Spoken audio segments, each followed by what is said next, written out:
Now, what is the approach that you and I should take? Let me suggest, let's take a realistic approach.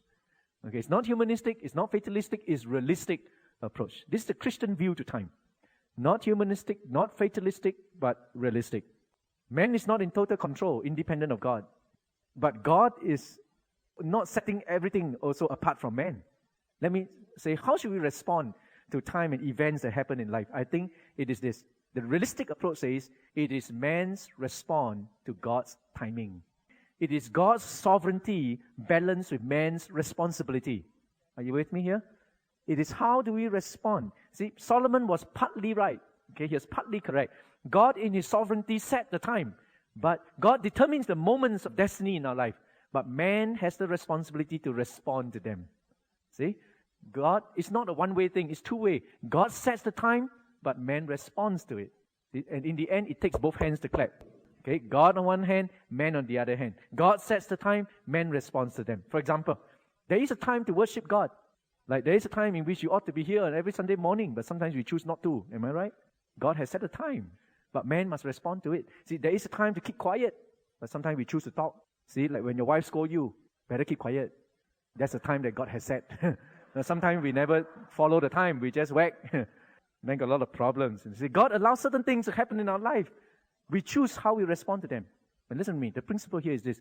If we respond with our new man to the times that God has set, we become better. But if we respond with our old man, we become bitter. It all depends on our response. See, God sets the time, but man must respond correctly to it. See, Solomon got halfway there in his search for the truth. Because in his limited perspective, under the sun as long as I live perspective, he can tell us that God sets the time. That's as far as he can go. He felt that man has no choice but to hope for the best. So in desperation, he confessed he does not know what God is up to. So what did he say? He says man cannot fathom it, and no one can do anything about it. He laments the fact that God has put eternity into our hearts, but God didn't tell us what is in the future, what is ahead, what is the purpose, what is the ultimate destination. He says we don't know. So listen to his conclusion in verse 9 to 11. What does the worker gain from his toil? I have seen the burden God has laid on man, made everything beautiful in his time. He set eternity in the hearts of men, yet they cannot fathom what God has done from beginning to end. Can you see where he's coming from? Are you with me on this one? So you find that his best advice, therefore, to us is found in verse 12. He says, my advice then is, I know that there's nothing better for man than to be happy and do good while they live. I tell you, this is the typical response of people who cannot figure out what is beyond the grave. They just say, well, try to be good. Live the best way you know how. As long as you don't kill people, don't set fire, you're okay. Just be like that. That's as far as he can bring us to this conclusion. If I could put a finger on it, I'll call it the tapestry of time. Okay? You know what a tapestry is? Tapestry is, the Chinese people like to do sewing, and they put a cloth over a holder, right? And that's a tapestry. And then you sew. Okay? So let's see the whole thing as a tapestry. Okay? Solomon was observing life, remember, from under the sun, as long as you live perspective. In other words, imagine there's a huge tapestry, okay, above us.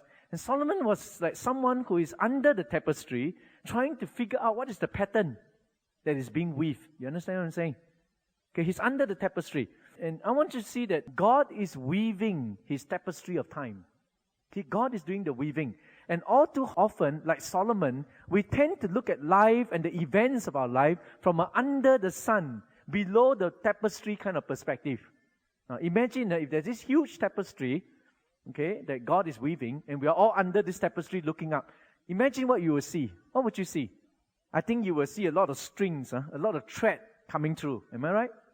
Okay? And sometimes those threads can be white in color. That is when everything is routine and normal. Okay? All the white threads come through.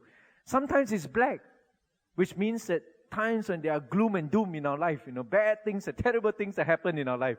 And then we see all these black threads coming through. Sometimes it's gray. That means uncertain, unclear, don't know whether good or bad. So these things are coming through. Sometimes it's delightful colors. Red, blue, green, yellow, when there are exciting things, happy things, wonderful things that happen in our life. Are you getting the picture here? We see all these different things coming through. But listen, If you're under the tapestry, you see all these different black, white, gray, delightful colors coming through and all that. What do you actually see? You see all these different colors coming through. They cross one another. They overlap here and there. But do they make sense to you? If you're under the tapestry, let me tell you this, you will see a picture that is unclear. There is no clear pattern. All you see is like one mass of colors. Isn't that how we feel about life sometimes? When you look at your life, you look back at your life, there are great times of rejoicing, but there's also great times of sorrow. Am I right to say that? We go through all sorts of situations in life. There are periods of tranquility. There's also periods of turmoil. There are periods when we're at peace. There are also periods when there is chaos. All these different colors of life.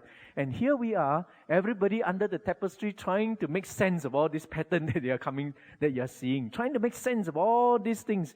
Trying to make head and tail of all that's coming through.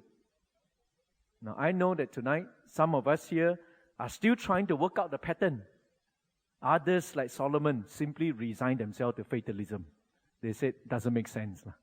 Whatever it is, if it's God who did all these things, or what to do, I don't understand any of it. But hear me,